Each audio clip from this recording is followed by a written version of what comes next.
हाँ तो दोस्तों, welcome to my YouTube channel. इस वीडियो में हम आपको बताएंगे कि बीओक्यू आप कैसे तैयार करेंगे। ठीक है, उसके लिए आपको बीओक्यू तैयार करने से पहले ये ड्राइंग आपको मिल जानी चाहिए, जो ड्राइंग है जिस पे आपको काम करना है। ठीक है, तो बीओक्यू तैयार करने के लिए आपके पास ड्राइंग होनी चाहिए। ठीक है, अप्रूवल ड्राइंग चाहिए।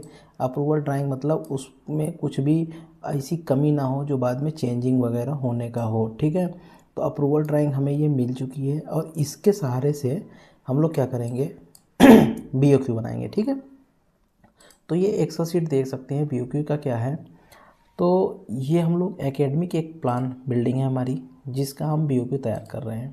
बीओक्यू में बेसिकली क्या होता है, serial number, description of item, जिस आइटम का आपको जिन जिन आइटमों का बीओक्यू बनाना है, ठीक है, उनका डिस्क्रिप्शन में लिखना ज़रूरी होता है। जैसे ये एक्सप्रेशन है, उसका पूरा डिस्क्रिप्शन हमने लिख दिया।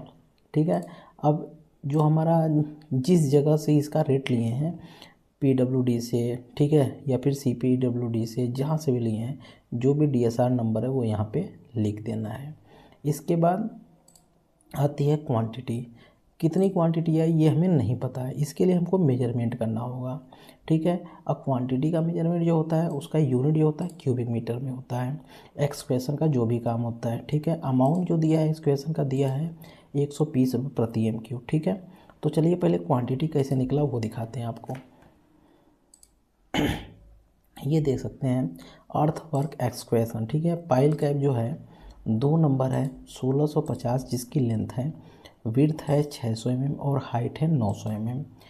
टोटल क्वांटिटी इतनी आई। अब चलिए इसको हम, ये आया कहाँ से, ये लंबाई चौड़ाई मिली कहाँ से, वो दिखाते हैं। उसके लिए हमको ड्राइंग ओपन कर लेनी है अपनी। ये अब ये देख सकते हैं कौन सी आईडी है। ये एकेडमिक बिल्डिंग में 2 पाइल कैप है, कहाँ पे है वो भी दिखाते हैं आपको। ये देखिए, ये देख सकते हैं 2 पाइल कैप है, एक है GP1, ठीक है, दूसरा भी है GP1। लेकिन 2P1 मतलब 2 पाइल के बीच में हमारा ये पाइल कैप बनना है, यानी 2 ही है GP1 की। अब GP1 का डिटेल हमें देख लेना है। ये देख सकते हैं GP1 का डिटेल है। अब इसमें देख सकते हैं ग्राउंड लेवल ये दिया हुआ है। इसको थोड़ा बड़ा करते हैं, उसमें आपको क्लियर समझ में आएगा। ये देख सकते हैं ये ग्राउंड लेवल है। ग्राउंड लेवल से कट ऑफ लेवल तक 750 mm हम गए। ठीक है, उसके बाद से 50 mm का ये हमारा जो है PCC से ऊपर कवर है इसका, पाइल कैप का। ठीक है, 50 mm ये हो गया 750 और 50 कितना हो गया 800, और 100 mm का PCC हो गया यानी 900। ग्राउंड लेवल से लेकर 900 mm की कटिंग हो रही है। अब इसकी लंबाई एंड चौड़ाई ये कितनी दी हुई है, तो ये हमारा जो पाइल कैप है इसके प्लान में पता चलेगा। प्लान देखिए, 1625 mm लंबाई है और चौड़ाई 600 mm है।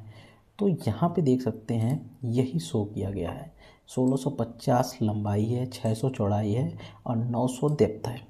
ठीक है, नंबर ऑफ पाइल कैप 2 था, तो यहाँ से क्वांटिटी आ गई 1.782 क्यूबिक मीटर। इसी तरह से जितनी ग्रिड बीम है उसकी खुदाई होनी है।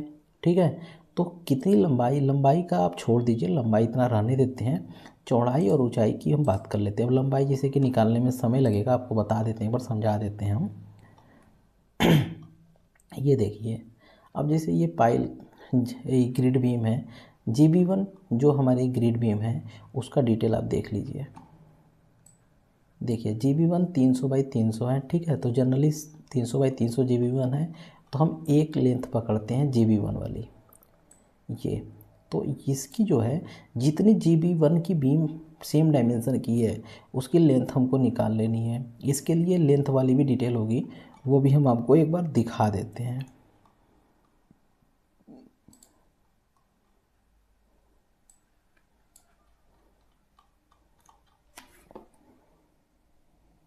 ये थोड़ा ऊपर चलना होगा, ऊपर में ये डिटेल थोड़ा सा ऊपर नीचे हो सकता है।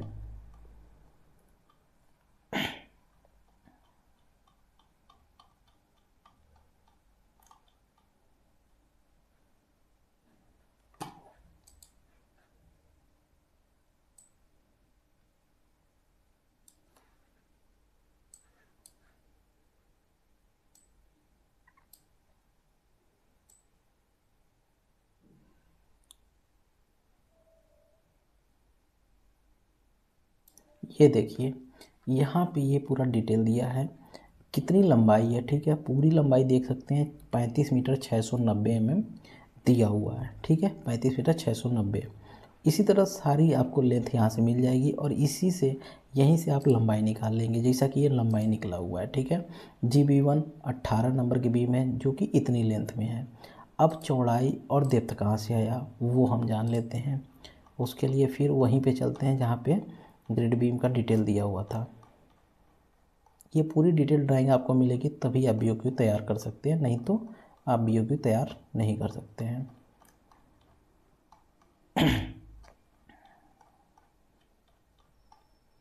ये देखिए, ये GB1 थी, ठीक है। ये हमारी ग्रिड बीम है। अब इसमें हमें दिखा रहा है कि 400 mm हमको चौड़ाई में खुदाई करनी है और 400 mm गहराई में खुदाई करनी है। 300 की हमारी बीम हो गई, ठीक। 100 mm का PCC हो गया, तो गहराई कितनी हुई ग्राउंड लेवल से 400 mm। चौड़ाई 300 mm हमारी चौड़ी बीम है। 75 mm इधर ऑफसेट, 75 mm इधर ऑफसेट। उसी पे शटरिंग का दोनों तरफ का फर्मा जो लगेगा ग्रिड बीम का, उसके लिए 75 mm एक्स्ट्रा लिया गया है। तो यानी 150 ये हो गया, 300 ये हो गया, 450, यानी 450 चौड़ाई हो गया और 400 mm गहराई हो गया। इतना हमें यहाँ लेना है, देख लीजिए। 450 mm चौड़ाई ले लिया गया, 400 गहराई लिया गया। यहाँ से ये कैलकुलेशन हो गया क्यूबिक मीटर में आ गया। चलिए एक बार कैलकुलेशन दिखा देते हैं एक्सेल में करेंगे कैसे। मेजरमेंट शीट आपको समझा देते हैं। Serial number, description item, numbers, लंबाई, चौड़ाई, ऊंचाई, क्वांटिटी एंड यूनिट, ठीक है। ये देना है आपको। आप कहीं एक जगह का आपको कैलकुलेशन बता देते हैं। इस क्वांटिटी को हम करते हैं डिलीट, ठीक है। इक्वल का फार्मूला लगाएं, ठीक। Numbers multiply length multiply width multiply और डेप्थ। डेप्थ किस पे है, F7 पे है, तो F7, ठीक। एंटर, देख लीजिए ये आ गया, ठीक है। अब कुछ नहीं करना, एक बार फार्मूला लगा उसको करिए Ctrl+C से कॉपी, या फिर यहाँ से जाके कर लीजिए कॉपी, ठीक। अब देखिए 6.4 है, इसको हम करते हैं डिलीट, ठीक। और इसे कॉपी करते हैं और यहाँ पे जनरल केवल पेस्ट कर देंगे। ये देखिए 6.478 आ गया। तो बस एक फार्मूला लगाना है और सब में कॉपी करके पेस्ट कर देना है, वो ऑटोमेटिक सबको मल्टीप्लाई कर देगा। तो यहाँ से आ गया 69.53 क्यूबिक मीटर।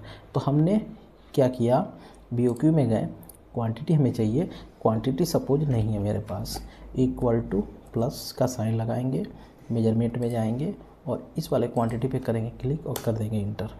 देखिए ये क्वांटिटी आ गई, यूनिट क्यूबिक मीटर में है। रेट हमको DSR रेट मिल गया है 120 प्रति MQ, तो अमाउंट आ जाएगा 8344। ये कैसे आएगा, इसको भी करते हैं delete. Equal to total quantity multiply by rate, ठीक है।